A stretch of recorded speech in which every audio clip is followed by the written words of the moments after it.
Hello, and welcome to the Radiant Mission Podcast. My name is Rebecca Toomey, and we are on a mission to encourage and inspire you as you're navigating through this life and with your relationship with Christ.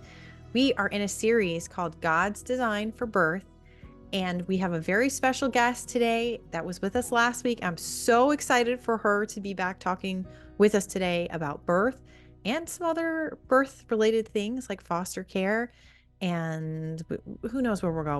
We love talking about all this stuff. Her name is Audrey Ross, and she is a wife, a mother, and a birth keeper who is passionate about teaching women to trust physiological birth. She's all about giving birth outside of the medical paradigm, and you can find her on Instagram at a joyful birth or on her website, ajoyfulbirth.org. So, Audrey, thank you so much for being back with me today. Thank you so much for having me again. I'm excited to talk again. Yeah, we could literally just the rest of the show is just us talking about all these things every I, week. I love talking to you and hearing and learning from you and just you're such a joy. Thank you for talking to me. I'm loving this. I feel like such a birth nerd, baby nerd right now. All the love it. things nerd. I love it. So, Totally agree. God's design for birth. We talked a lot about that last week and how he designed our bodies to give birth. He gave us that instinct to be alone and, to go through that process. And the world lies to us a lot about birth and tries to convince us that our bodies are broken and we need to go to the hospital and we're managed during a process that should be physiological. There were a couple of things that we didn't get to touch on that I do want to touch on. And one of those is actually something that I've heard not just in hospital births, but in home births and birthing center births too. And that is this idea of having a cervical lip. But it also, I think we probably have to back it up to the idea of cervical checks. I've talked about this on the podcast in the past because I think people that have listened to my story know I did cervical checks with my first birth. And then after that, I noped out and was like, nope, I'll never have another cervical check again. Mostly really motivated by the fact that I had some trauma around that experience and I don't want anyone's hands inside of me, but also because I trust God's design and I trust that my cervix is going to open when the baby's going to be born and then the baby will come out of my body when the baby's ready to come out. And I've had so many women that have had babies that are like, you didn't have cervical checks. Well, then how did you know when to push? I'm like, my body knows. It knows. And I think that when we become as in tune with our bodies as you need to be to have an unassisted birth or to really take authority over your own body and that autonomy and just really believe that your body is was built to do what it was built to do. I think it does change the perspective, but there's still this mentality out there that you need to have cervical checks or else you won't know what's happening, even though you and I know the cervix could be a 3 according to the medical folks and then be a 10 Yeah. minutes later. Or it could be a 10 and someone walks in that you're not comfortable with and it's back to a 2 or a 3. So, I'd love to hear more about what you think about cervical checks, first of all, and then what you think about cervical lips, like having a cervical lip. Is it as impossible to have a baby come out with a cervical lip as we are not that people say that's impossible, but, I hear lots of stories about it being held back or different scenarios. So, talk to us. Okay, let's see. Where do I want to start this? I've like there's all these directions I get started from. First, any woman who's had a cervical check knows how painful it is. They know how miserable it is. My first birth, I had cervical checks. It was by far the most painful part of my entire labor, hands down. It beat any contraction, any sensation I had. It beat it. It was awful. It was horrible. And yes, you can go from a what we want to call a 1 to a 10 in 10 minutes or in, 4 weeks or what we mean Mhm. the number I could say probably any number out there. Because Yeah. Yeah. here's the thing about um birth that where you're not measuring your cervix is like we don't even actually know.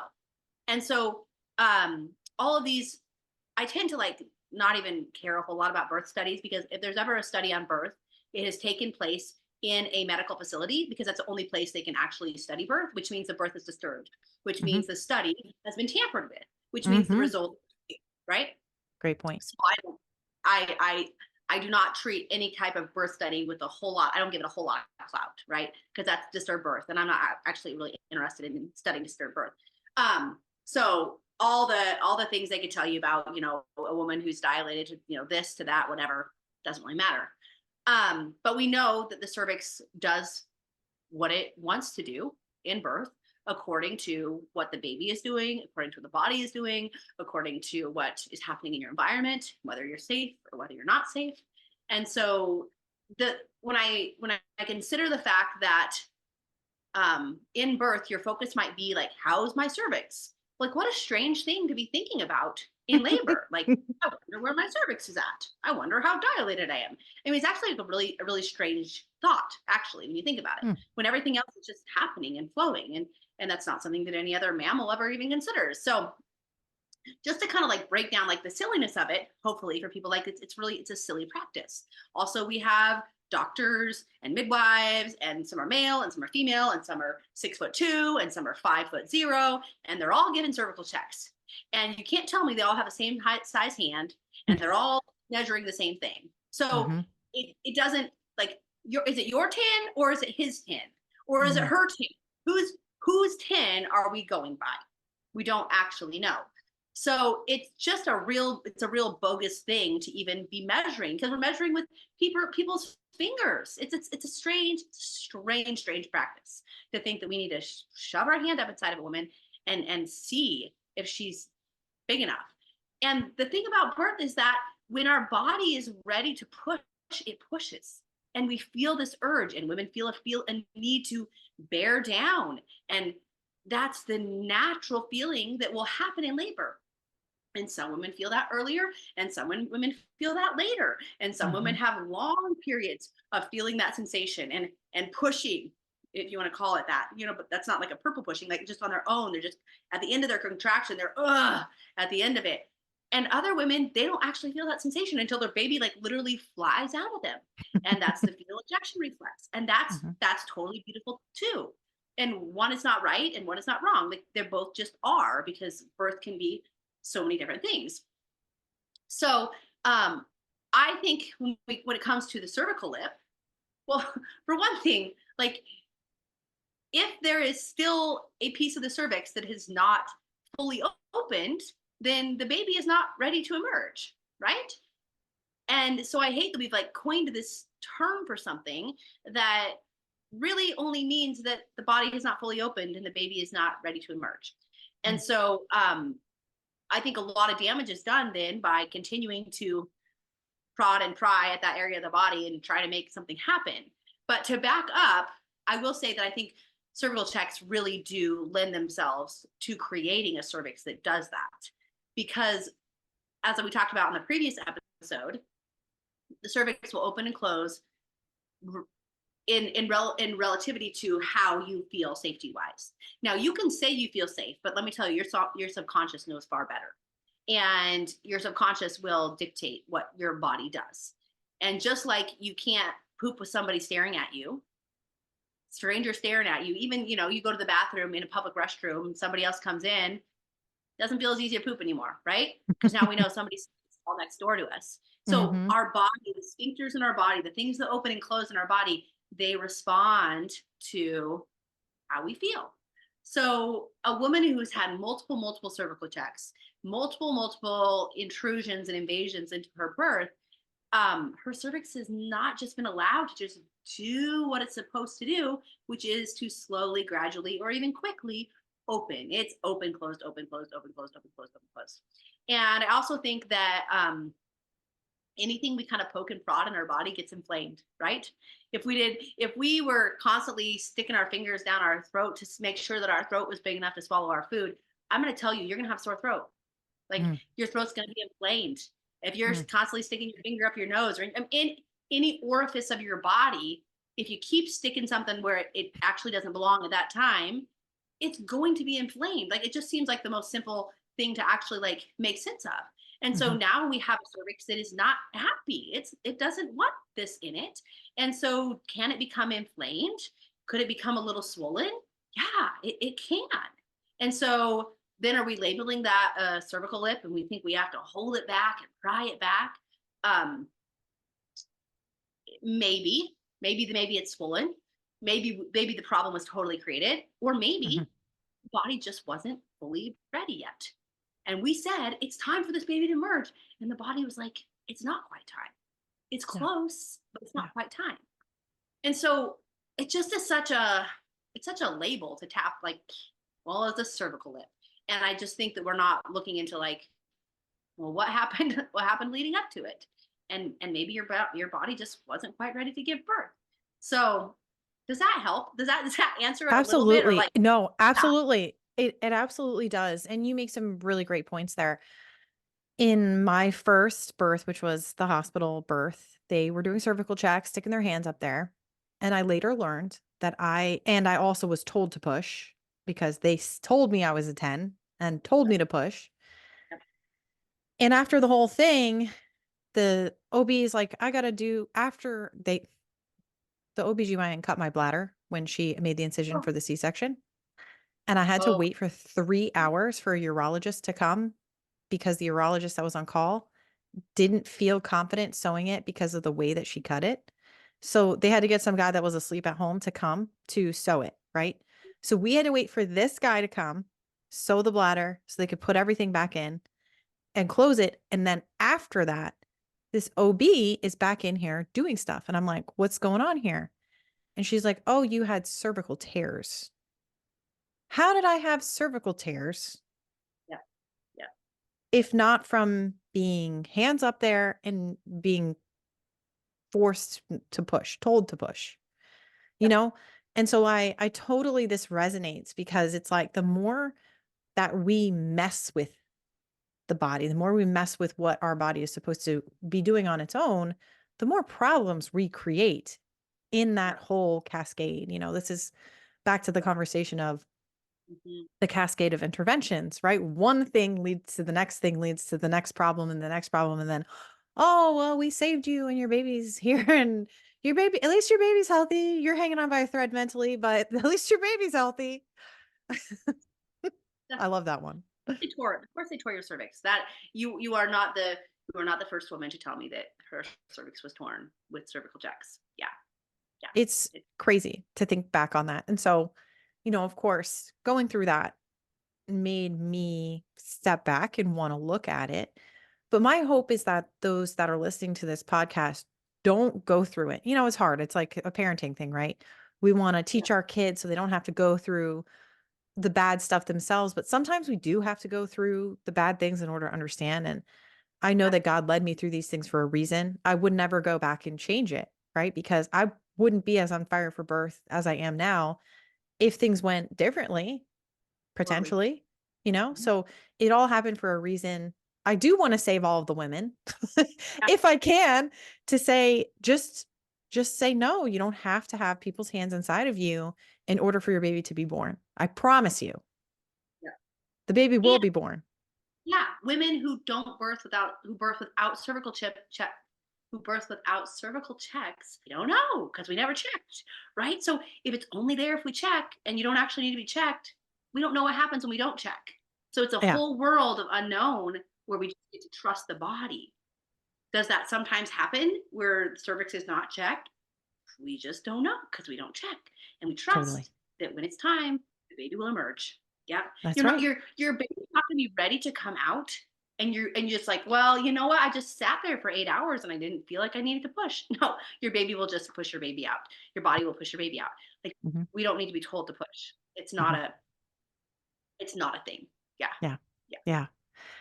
So one of the things you and I were to have talked about together is really trusting God in all things, right? Like we're talking about birth, but there's another part of birth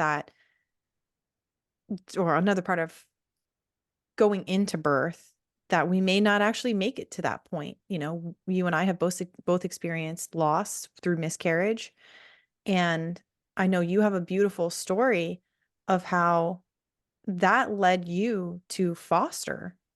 children and to, get involved in that. And had you not gone through that experience, it was like God was holding on to the timing to say, there's a baby coming, just it's in a different way than you realize. So can you share a little bit more about that with our audience? Yeah, I would love to. 'Cause it's so beautiful how God does things. And we can struggle in the moment because we don't understand, but we see it afterwards. It's just beautiful. So I was pregnant with my second child.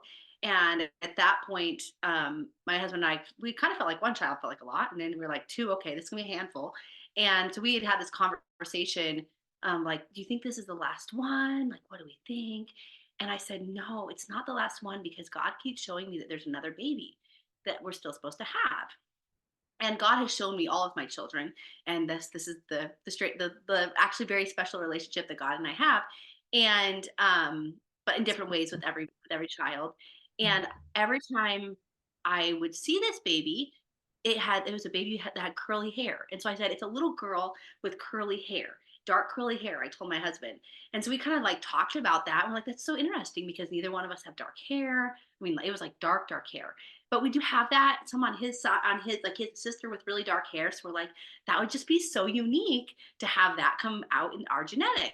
And so I felt that really strongly. Well, then my son was born, number two was born, and about close to a year later, my cycle came back, and we were ready to get pregnant right away. Like I was so ready for children again, and it just kept not happening, and it kept not happening. And I went through a miscarriage. I went through what I was just telling you, Rebecca, chemical pregnancies, which I don't think there's anything chemical about them, but they are a brief pregnancy and a very early loss, just days after your normal period would come.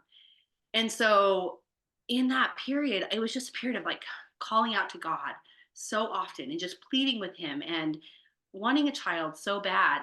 And in that season is where God called my husband and I to do foster care, which told us each separately. And neither one of us wanted to tell the other because previously we had said, like, we will never do that. That's chaos. We don't do chaos. Like, we will birth our own children. And God called us separately to it.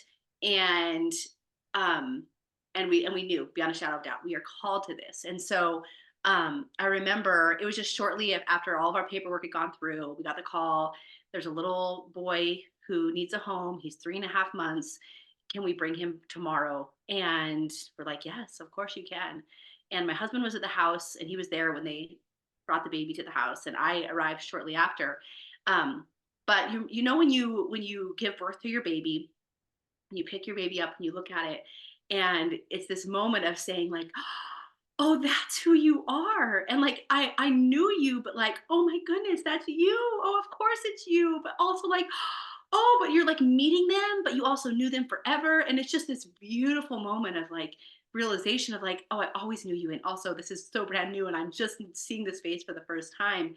And I can just even visualize it. Like my husband's holding him on the couch and I can see the back of his head, and it's a head of black curly hair. And Oh. I, like, walk in, and my husband like hands him to me, and I pick him up, and I was like, oh my goodness, this is the baby that I have been seeing.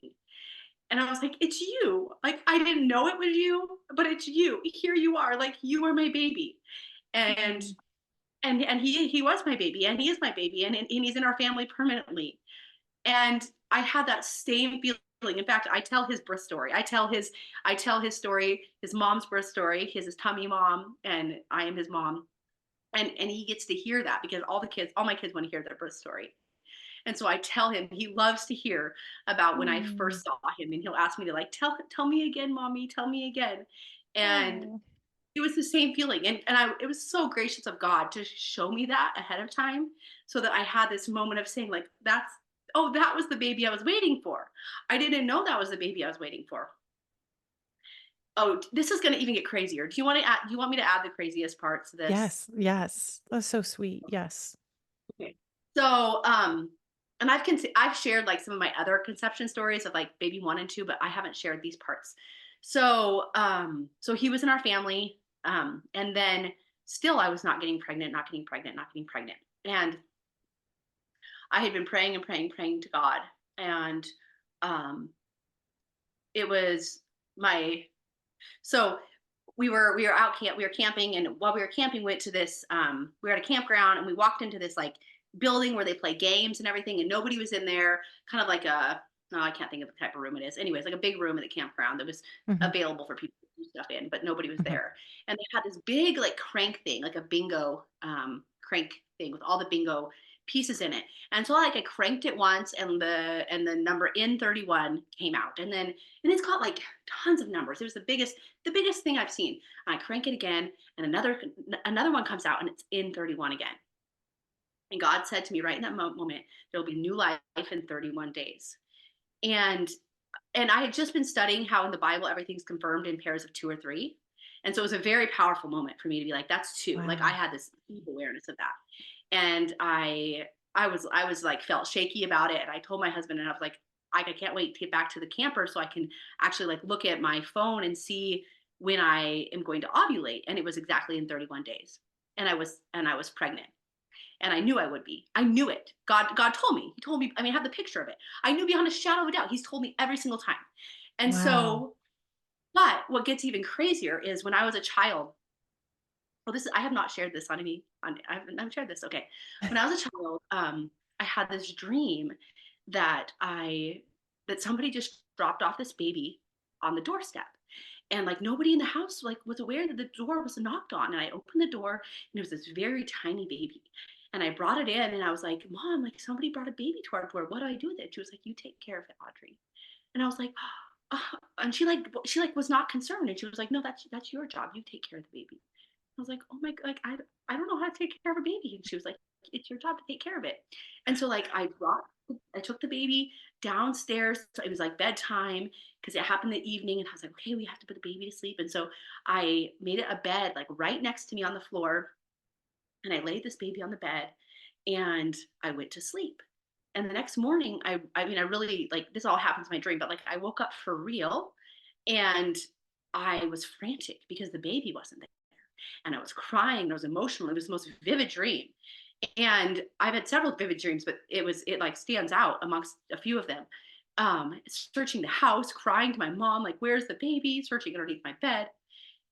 And all of that, like I've always known, okay, there's something there. I tend to have some dreams in my life. And so I hold on Mhm. to them. And I'd ever talk about them until something has happened with them. But I just knew there's something there. And so a week before the 31 days were Mhm. had come to pass. So this is at what, 24 days past when God has said this. We get a call, and they say, we have a baby here. She was just born yesterday. She needs a home. Will you take her? And we're like, of course. Like, how do you say no to that? You can't say no to a baby. Of course we'll Mhm. say yes. And so we say yes. And so that first night, I got her, we got her all wrapped up, and she was really tiny. She showed up at the house, and I laid her down on the bed, on the floor. So we have like a really pretty low bed, but we have mattresses that like pull out right next to our bed for our kiddos. And I laid her right next to me, and I remember going to sleep, like looking at her, and we're just like so excited we have a little baby in our house. And I was also grieving for her mother because like her mother just had a baby, and it's like this whole set of emotions because I understand the disconnection of mother baby. Anyways, all that's going through my head. And the next morning, I woke up, and it was like I was a little girl waking up and rolling over. And it's like my dream completed. I like rolled over, and I looked at this baby, and it was like that was my baby that I had been looking for since I was a little girl, Oh. like that I knew. And it was the exact same picture, it was the exact same layout as like how I was laying and how she was, would have been laying, and how I'd put her to sleep. And um oh, I'm emotional. I haven't told this before. Anyways, This is so sweet. she's also going to be permanently in our home. Oh my And gosh. God made space for these two children. And I don't know why he chose them. I don't know why God does what he does. But then just a few days later, I was pregnant. And so I went through that pregnancy with a newborn in my arms. And that was a very unique experience. But it, yeah, just just that we don't know. We don't know what God's plan is, and I know Mm, that sometimes I'm a little unique in the way God has shown me things in my life, and I know everybody doesn't always have those. God speaks to us all very differently, mhm, and those are the ways that God has chosen to speak to me. And so sometimes other people don't have that, but in the moment, I didn't know those things either. I mhm, just I can just tell you that now because they have come to fruition, and so sometimes. Um, it's helpful to reflect back on past experiences and see where God's hand has been at work. mm. And that gives us the trust and to fully trust Him with the rest of our journey, right? As a woman, I'm trusting God with the rest of my fertility journey. I'm 40 now, but you know what? Menopause isn't until 52. If you're a healthy individual, 52 is like the age you should be hitting menopause. And I still have lots of birthing years, but I'm trusting that all to God. I'm trusting whether He wants there to be other children from other families in our home or not. So it gives us, if we can see His hand in the past, then it gives us that confidence to continue to look for His hand and trust His hand in the future. That is so beautiful. What beautiful stories. Thank you for sharing. Thank Yeah. you. That's amazing. I have a good friend who had a word from God who similar experience where they were trying for a baby and Mhm. God gave her a word and when she was in church or I forget where she was. She was somewhere one day and she just had this, feeling from the Lord that said you're going to have a baby in X amount of days and she was Yeah. like, I don't know how that's even possible because I'm not pregnant. Maybe it means I'll be pregnant. And then when that day came, she got a phone call and it was a baby for an adopted baby. And Yeah. literally that promise was fulfilled or that, Yeah. that moment from him. So it's amazing. He really works in such incredible ways. And like you said, not everybody, it's not the same for everyone. And I think that that's the important part for all of us to just kind of come into is whether he gives us a glimpse or not, we Mhm. have to trust and put Yeah. our trust in him for what is going to be and what is right for our future. It's so inside of us. I know it's inside of me to want to know or to want to try to control the situation, but at the end of the day, it's Mhm. up to the Lord. He Mhm. has decided how many children he has for us, if any at all. Yeah. And I think that the surrender to that is similar to the surrender in birth. It's can be scary to surrender because it means, we have to give up all of our time that we waste talking about, oh, well, I want this and I want that. But And it yeah. is such a beautiful thing when we do. And oh man, you brought me to tears and you also like just I'm tingly everywhere and I'm like, Lord, Yeah. send me messages. I didn't know that they necessarily, I mean, I have become more in tune. Mm, As a child, I wasn't, but there's a handful of dreams I had as a child that I still know. Like some of them I've seen realized, and some of them I haven't. And so I just kind of like sit with them and like, I don't know what you have, yeah. God. A Yeah. really vivid dream this week. I'm not going to tell it because it hasn't happened, but uh, yeah, I just hold on to them. I have a book where I write all these things down. That's Um, awesome. Are you a lucid dreamer? Is that what that's considered? ooh, I'm not even a big dreamer, but God speaks to me that way. So when I Mm, dream, I mean, I have like those random crazy dreams, but there are dreams that are real life. And I know, I guess I just wake up and I know that they hold meaning and I know that there's something there. And I always have all the pieces of the puzzle. And like I could tell you that dream as I dreamt it yesterday because mm, it's a normal dream, kind of like you like the parts of and pieces fragment in your mind in a normal dream. And it gets kind of messy, kind of how it all happened. And these are dreams that never fragment. I could tell them, I could have told them the day after, I could tell them now, and they're the same yeah. and there's a clarity to them that's not like a normal dream. My first child, we hadn't had children for 9 years in marriage, and we had not prevented it at all. I figured I was infertile, and we were not medical people, so we weren't going to go do all the medical things. We just were like, okay, this is our lot in life, Mm, and we were working to come to terms with that. And we kind of at that point, I had a great career, and my husband was a pastor, and he had a busy schedule, and so it was like we were like, okay, this is fine. And God woke me up in a dream and said, it's time to have a baby.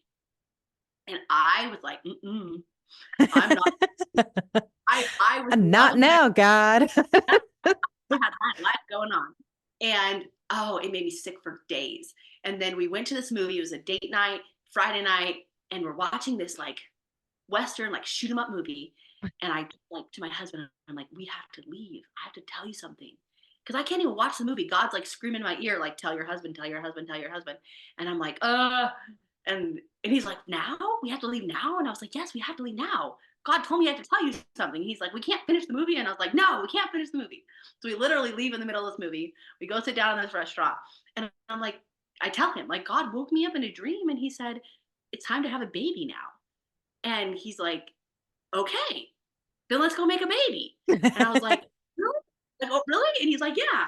And literally, I kid you not, we were pregnant. And that is only the hand of God because we had not prevented it for 9 years, right? Yeah. That was God's perfect timing. Why Yeah. does that happen to me? I don't know. Some people get pregnant on their wedding night. I don't know. God is Mhm. so unique with each one of us. But Yes. that's what he's done for me. Yeah. And so, yeah, it was, I knew it was God. And then I have ridiculous dreams that make no sense. And I'm like, ah, I don't know what I ate You're last like, I'm night. just gonna write this down and bank this for later. We'll find out what's going on with Yeah. this. Yeah. So I've just learned like, just write them down. So I have a book. It's like, I write down the things that I feel like God has told me, right? Because the thing about like something that might be prophetic is we don't actually know until it comes true. And Mm. so I hold those things lightly until they happen. I write them down, but it's not a time to be like, God told me this, this, this. It's really wise if when God does that, you hold on to them. They're precious in your heart. And Sure. then when God comes through and is faithful, then you can tell of what God has done. Yeah. At least that's my feeling on it. Yeah. That's amazing. There is such a biblical backing to some of this too, in that we're told that the Lord opens and closes our wombs. And I think Yes. that we take that for granted in our society because we just assume that it's open unless we have infertility. Then we're like, oh, something's wrong with us. But what if Yes. it's just the Lord closing our womb for that period before it's reopened? Or, maybe he has a different plan for us, or it's a different direction. It's through fostering or through adoption or, whatever he has a plan. And that's, I think, what we're both coming to here is trusting him in Mhm. his plan for our lives because he specifically tells us, I know the plans I have for you, Yeah. plans for hope and a future. Yeah. So your story is so beautiful. Oh my gosh. I told you I love talking to you. And I It's like sweet. want to hear more about your stories and your dreams. Oh, I got what That's route do we want to amazing. go down? I'm just joking. We'll go down whatever. But I also, you do sessions and classes on birth and all that I think we haven't talked about this yet. I'd love for you to share more because I know how passionate you are about this, about birth, about sharing with women and teaching and all of that. Tell us a Yeah. little bit more about that side of things. What do you do in your coaching? Do you have coaching sessions or their group sessions or? Well, I do both. I do one-on-one coaching sessions, which could cover anything from a birth trauma debrief, where you share your birth story in detail, and we break down what happened, and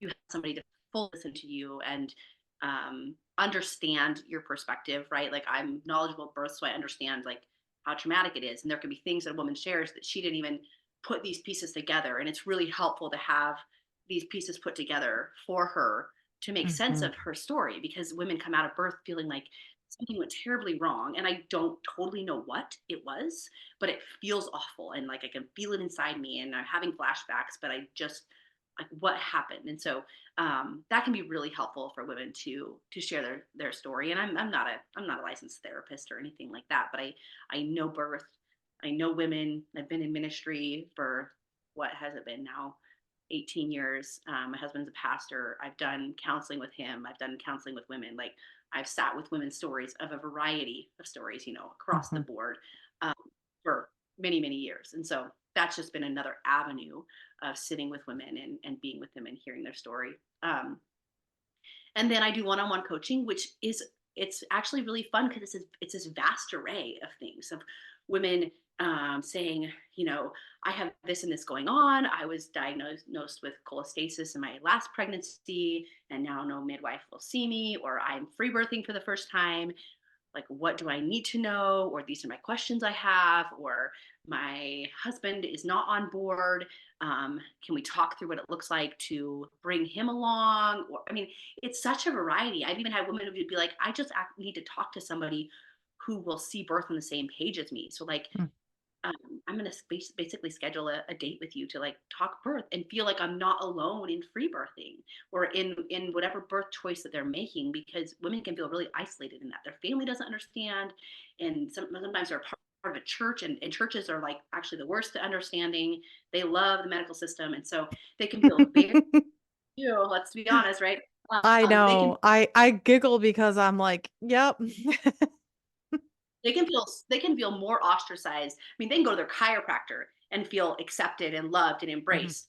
They go to their church and they will feel shunned because they are choosing to birth outside the system and they're not working with a medical midwife, or they're free birthing.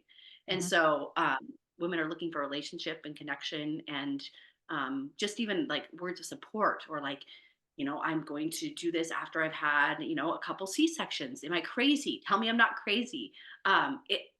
I get such a variety of women who are like interested in going into birth work, and they're like, can you tell me about what you do and how you got there? So my one-on-one coaching is, it's a really a vast array. Like, women can book a session and we talk about whatever they want to talk about. That's And then I awesome. do live calls. Actually just started that this year, but it's gone great, and I'm going to keep doing it throughout the year. So I'll do one or two a month, and this month we'll have one call that's birth related, and then we're going to do a second call, which I'm really excited about, and it's about getting your child a passport instead of a birth certificate, because Oh, once you, interesting. yes, you are now owned by the state. So if your child Yes. does not have a birth certificate, CPS cannot show up to your door and take them because they are not owned by the state. Okay. So yeah, if you are interested in that information, we have a gal coming. She's going to be a guest speaker for that. I don't know all about it. She's teaching me as well. Is So it that was Kimberly? Kristen Kristen? from Okay. Beta. Yeah, Say that again. What was her name? Beta Beta Revival is Okay. her Instagram handle. Yeah. Okay. Perfect. So, and I'm actually planning to post all that tomorrow. So I think that Good. that'll Yes. call to discuss that, because we are birthing outside the system, but then we are like registering our children back with the state.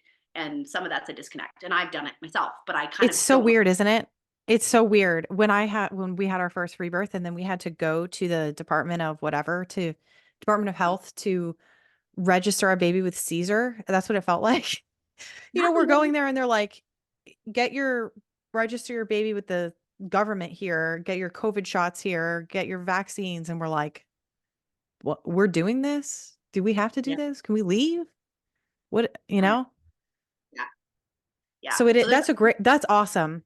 yeah, Definitely, if you're listening, go to a joyful birth on yeah, Instagram to get the links to this. Cause I assume if they miss it in your stories, you're going to have it in your little links and all that. yeah. And the link is my top at the top of the page. I actually put it up today. I haven't posted about it. I'll do it tomorrow. But you can actually, yeah. Even as now, they could join. Yeah, Okay. that call. Awesome. Because I'm limited, so they should jump on that. Yeah. So There and are so many women that have those questions or that I'm in a couple Facebook pages that are groups or a couple Facebook groups that are for home birth, whether it be mhm. assisted or unassisted or whatever, and unassisted. And I see that question come up sometimes, like, how do you have a sovereign baby, basically, or how do you, scoot around Yeah, this? So but they still need documentation so they can like work and live and like get a job if they need to. And so mhm, this is a way around it. Yeah, it's travel if you want to. fascinating. Yeah, so I'm super excited about that.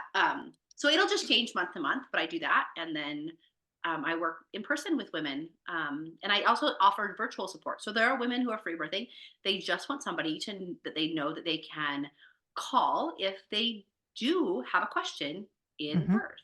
Hmm. So I offer that to be Awesome. available to them to get a hold of me if they are free birthing and they have the question along the way, or if they want me to jump on a Zoom call and see how things are going. Yeah. It's crazy what the virtual world offers, but that's actually becoming more common to have virtual support. out of birth. It's a beautiful Um, thing. And honestly, if you think about it, it's kind of almost in some ways for a free birth situation ideal because it's like you don't yeah, want anybody there in person anyway. right. It's like And phone a friend. yeah, Hey, I exactly. got a question real quick. I'm gonna say that. That's so fabulous. It is. It's exactly what it is. And it just gives, and sometimes it gives a husband peace of mind because maybe he's feeling anxious. So he just kind of wants to know, like, well, if something happens, do we have somebody to call? And so it gives him a peace of mind to know there is somebody, whether or not they ever Yeah, call me. yeah, But it gives him that peace of mind. And sometimes peace of mind is worth a lot, right? Because yeah. when we are at peace, then we can move through things a lot more smoothly. Yeah. You brought up something very important there, and that's if what if something happens? That's the biggest argument I've come across to why husbands aren't on board, right? They say, well, what if there's an emergency? Or even not even husbands, people that don't understand physiological birth will say that, like, well, what if there's an emergency? And so I'm always like, what kind of emergency do you think is going to happen during birth? Exactly right. What is it? Yeah. And then they're always like, well, you could hemorrhage. I'm like, well, did you know you can manage a hemorrhage? My favorite, I'm at the point though, this is bad. I'm at the point where I just like to say like totally shocking things just to see people's reactions. I'm like, did you know that if you put a piece of placenta in your cheek, it'll stop you from hemorrhaging? And they're like, what is wrong with you? What is actually Why? wrong with you? I'm like, I'm Why, serious. why would you do that? Because it's God's given permission. That's why. Uh, Because it's God's well, design. He designed us that we could actually, hey, prevent this from happening. But that's the thing is like so many women or people in general just feel like, we're broken down. So we need to be at the hospital in case we need someone else's blood. First of all, think about that. Okay, so we lost blood. So we're going to take someone else's blood and put it inside of us. let's think about the blood situation in the world today. Yeah, we don't want that. Blood situation in the world, not good. I actually really need to do an episode on Rogam because I need to Oh, have this conversation about blood. That's a whole other saga on from my yeah, experience, just so you know. I had I'm O negative. My husband's positive. I was duped into the whole that program. whatever you want to call it. I personally have a conviction that I think that it's a scam. Mhm. Like, obviously there's something going on that some people experience babies that end up having blood disease, they have issues or whatnot. But the proportion that they have blown it up into is the portion that I think has made this out to be that's what I'm calling scammy because it doesn't make sense that for the tiny, teeny, tiny percentage of babies that may experience this, that you're going to give the 99% rest of them pooled blood, Yeah. pooled blood, and you're going to inject it inside of them. And it's a vaccine. It is labeled as a vaccine made by Johnson and Johnson. Let's not forget that. That is its label. You can go look at the Johnson and Johnson like manufacturing information from when it was made. It's called a vaccine. But they're not telling women that. No, they're not. That No, they're that's not. They're acting like you have to take this. And here's the saddest part is that many women will say, I'm negative and my husband I don't know what my husband's blood type is. And then they'll be like, "Well, you need Rogam anyway." Yeah. My husband What? and I are previous, so we don't even need it, but we actually know that. But so many women, yeah, they don't even find that. Yep. Husband could be negative, and they never see that possibility anyways. Also, a woman's blood and a baby's blood is not, it's designed to stay separate unless birth becomes medicalized and Mm. there is interference, and then that risk goes up because of pulling and prodding and cutting, which doesn't happen in undisturbed birth. So in undisturbed birth, like, blood doesn't mix No. unless you're Yeah. getting hit in the belly with a baseball bat and there's actually trauma to you and your baby. Like, your blood systems are separate. Yeah, and they're Mhm. designed that way. But yet they think that well, at least this is how they'll act when you're, in a hospital scenario that, oh, you could become sensitized at any moment. Any moment. What It's does that like mean? this. What does that mean? Yeah. It's crazy. So I'll just give you a quick rundown. I've mentioned it on here briefly. And like I said, I want to do an episode on it because I think that this conversation needs to be talked about in a larger conversation because I was told you got to get Rogam at 27 weeks and then after birth. And I was in the system and I'm like, I don't feel good about this, but I agreed to do it. Shortly thereafter, I experienced these hives that would pop up on my body that were so itchy, it made me want to rip my skin off. It was literally impacted my entire life. I couldn't sleep. I actually took Unisom to sleep because I couldn't sleep. I was so itchy. There was a huge problem. And then I went to my OB and I'm like, I don't know what's going on here. Maybe I was doing my own research. So I'm like, maybe something's going on with I have pups or something like that. And she was like, "No, your liver bile's fine. You should just take an oatmeal bath." I'm like, "I'm telling you, something is wrong." Yeah, this is not, no, this is not oatmeal bath stuff. Yeah. I ended up buying an ebook on Amazon for like $4 that was some woman wrote this remedy to pups, which I can't even pronounce what it stands for, but it's like, you know, Yeah, it's a long yeah, one. basically some pregnancy deemed medical issue. And she basically said it's your a liver problem. Your liver isn't processing, it's not functioning properly. And her remedy was dandelion root, Yeah. was to take dandelion root, drink dandelion tea, dandelion it up, but also you need to eat clean, clean out your body, remineralize yourself, like don't eat any junk, don't eat any trash, whatever. So, and then she also had kind of some suggestions for topically. She said to use grandpa's pine tar soap, and that would help topically. So I did that. I made my own little concoction of coconut oil with mint, peppermint, and tea tree oil because I'm just thinking like tea tree oil is an antimicrobial. Like, I'm trying to think of all these things, right? So I taken the dandelion, drinking the tea, taking these Mhm. showers. The hot showers helped so much. The hot showers were like so relieving. I was burning, scalding hot showers with this pine tar soap. I'd put my oil on. I was better in 3 days. Amazing. 3 days. So I It is. definitely am a believer in dandelion root being that kind of cleanser for the liver. Now, I know it's a diuretic, so you have to be kind of cautious at some points in pregnancy, but I I was desperate and that helped me in that scenario. But it gets Yeah. crazier. I didn't know that it was from Rogam.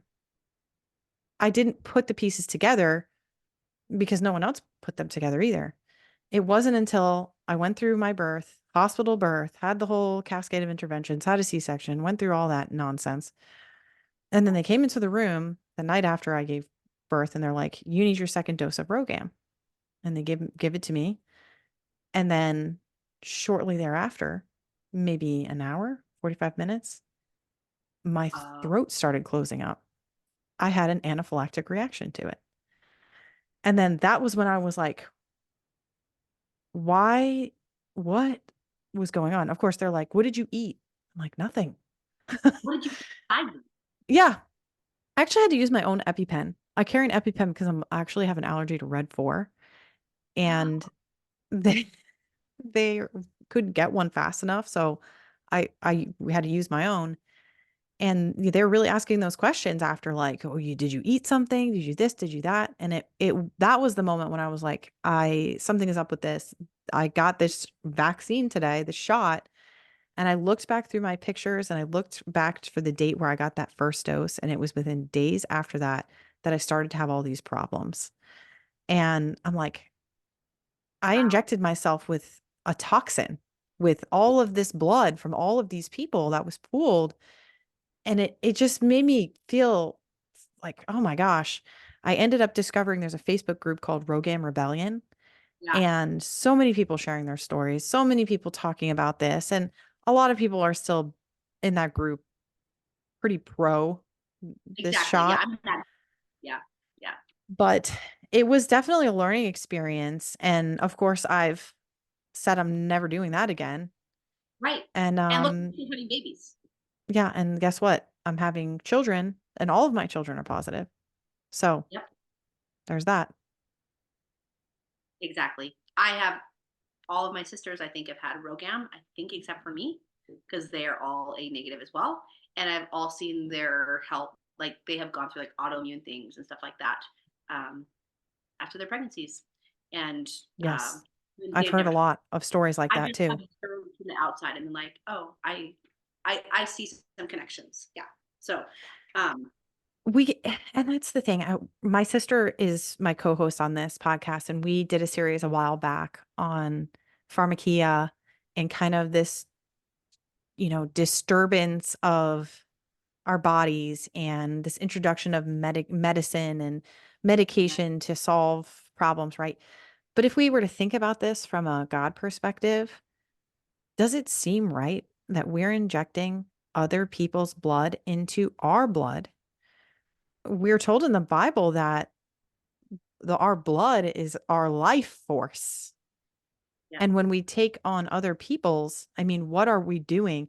It makes total sense to have autoimmune of issues after course. this because you could be getting blood from someone who has Lyme disease already Yeah, or has Epstein-Barr or who has anything. They can't filter that stuff out. yeah. Nope. Nope. So Exactly. You don't know what you're getting. Yeah. it's scary. I think it's completely, yeah, I think, I mean, you said the word scam, and I would agree.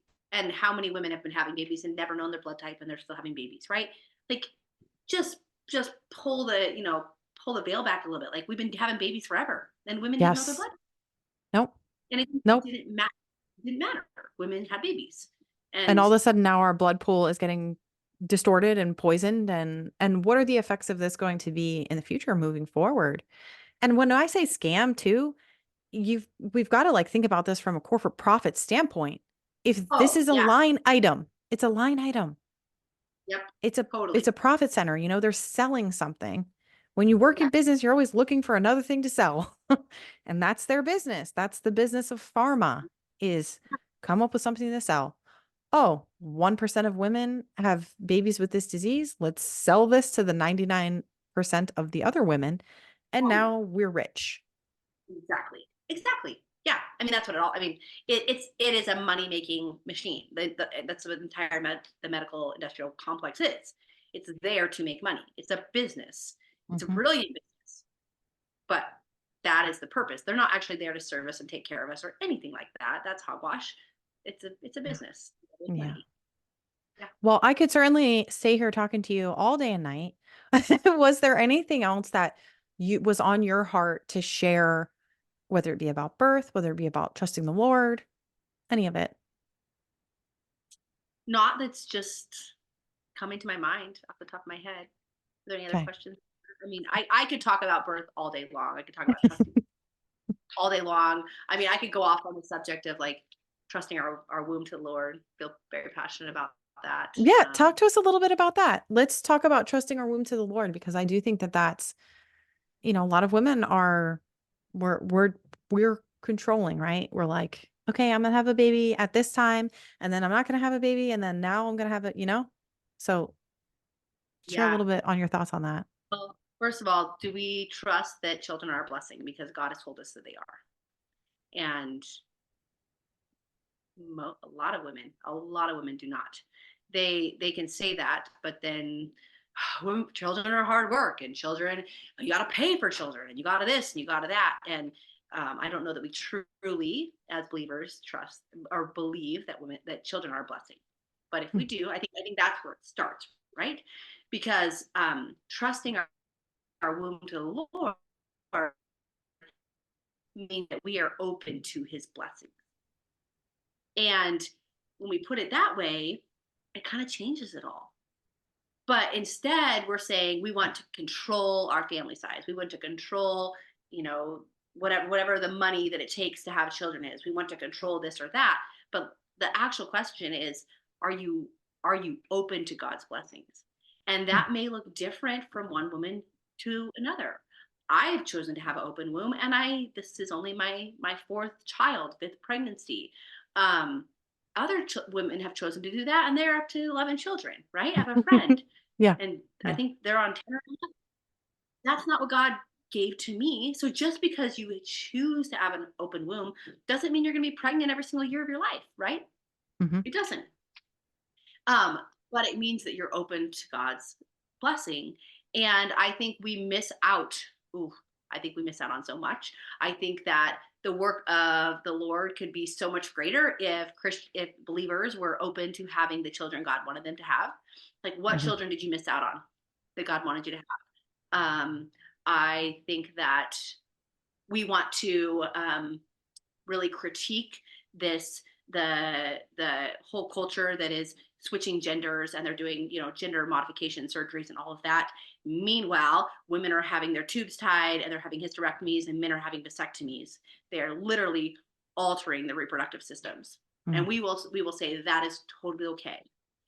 And simultaneously we'll say, well, it is not okay for this person to have whatever, you know surgery they're going to have to turn them from a man to a woman, or a woman to a man, or whatever, if they can. But you know what I'm saying. Mhm. So that's a little like talking out of both sides of our mouth, when we actually break it down. Mhm. And we're again, like, do you trust God or do you not? Do you trust him or do you not? And Sure. Yeah. oh yeah. You touched on something there, vasectomies. I would love to Mm. talk about that for a second, Whoa. I have a whole highlight on that. Have you because caught it it is yet? something that is very common that people are like, "Oh, we're done having kids. I'm getting a vasectomy."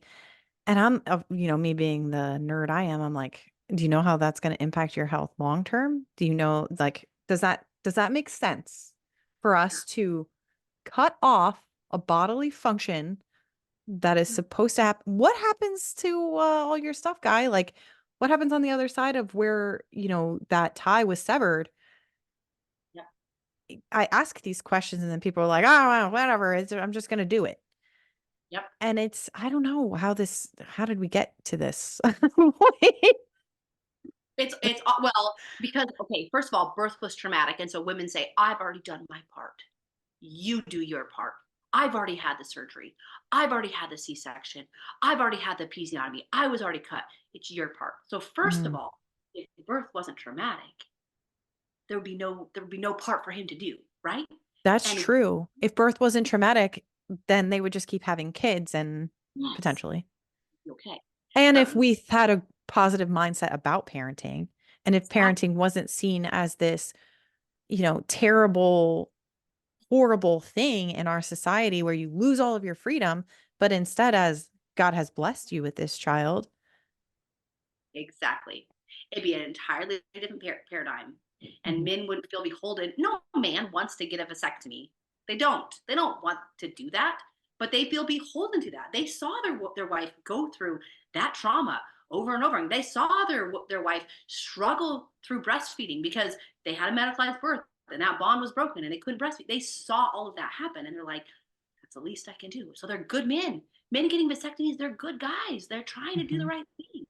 Mhm. But let me tell you, I so my dad was a pastor growing up. My husband's a pastor. I've literally been in this world my entire life. I can't tell you the amount of men that come in for counseling after a vasectomy because their life is falling apart. Their sex life is down the drain. They're in constant pain because their body, a man's body, is continually creating semen, and now it has nowhere to go. And they're like, "Your body just absorbs it." Your body absorbs some of it. Your body doesn't absorb it all. And a Mhm. man is continually creating that. So they're in constant pain.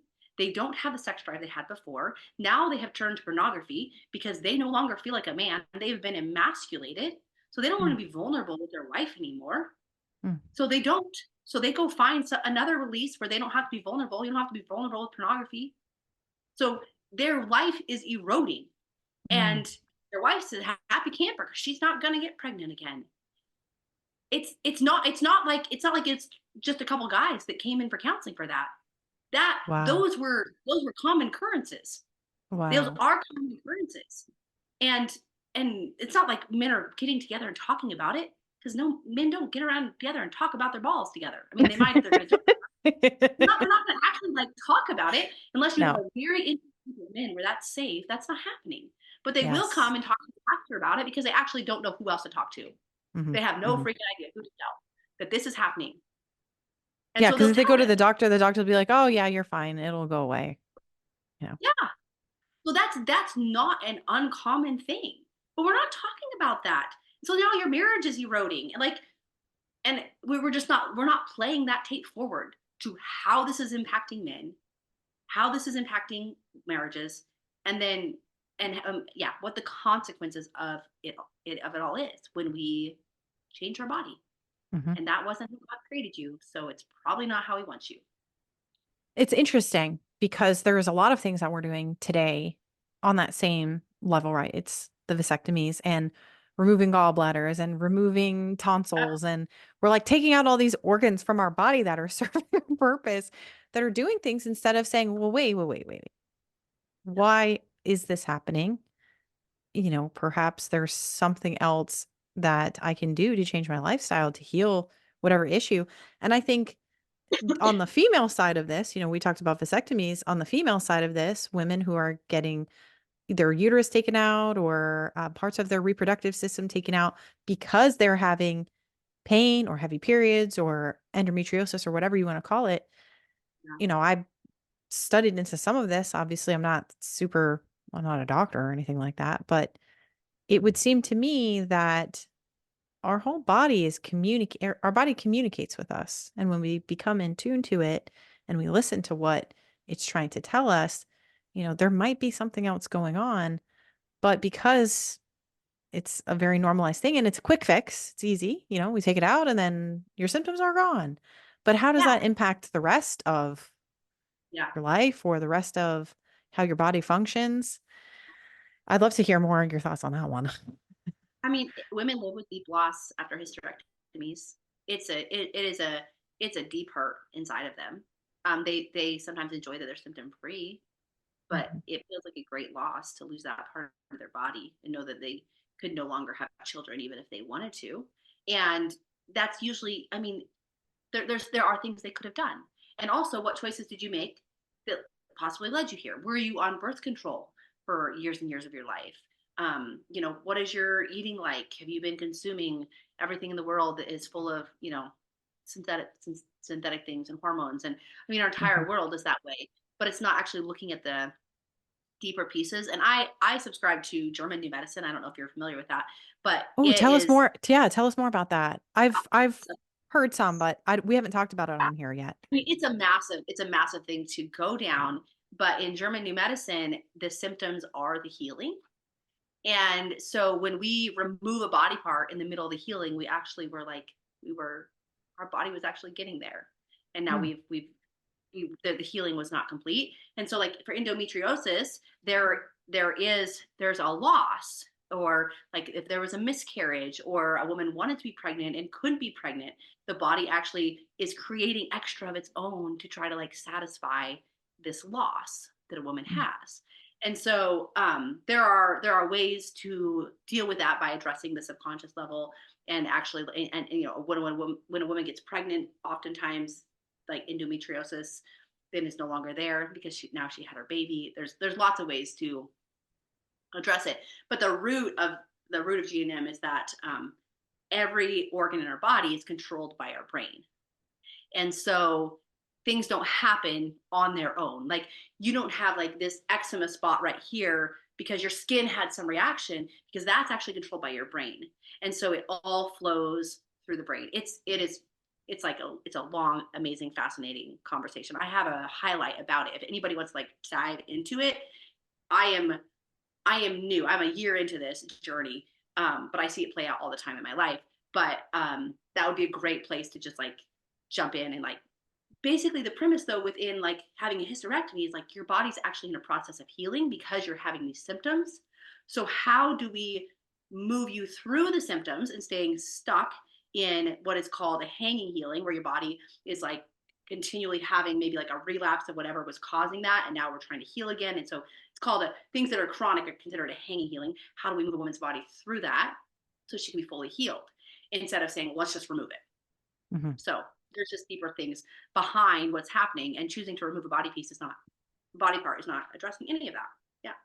That's interesting. Now, what about women who have already completed their reproductive period and they are already gone through menopause?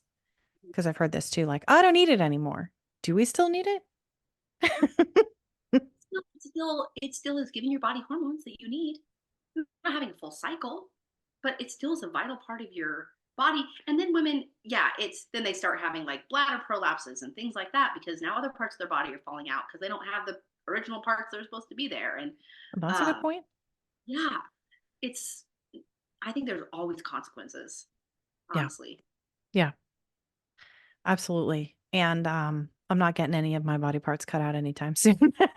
It Or wasn't needed, ever. right. If it wasn't needed, it'd be like a placenta where it fell out once that it was done. And it's not. Yes.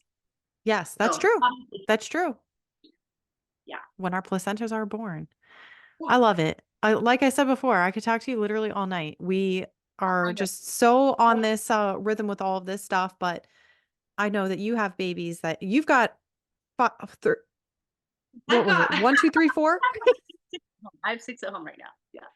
Yeah, so I think you're a little busy, but I My little one's home, like, "Hey, it's time to nurse. It's time to go to sleep." Yeah, yeah. And your exactly. little But thank you so much for being with us and for sharing all your wisdom. I appreciate you so much.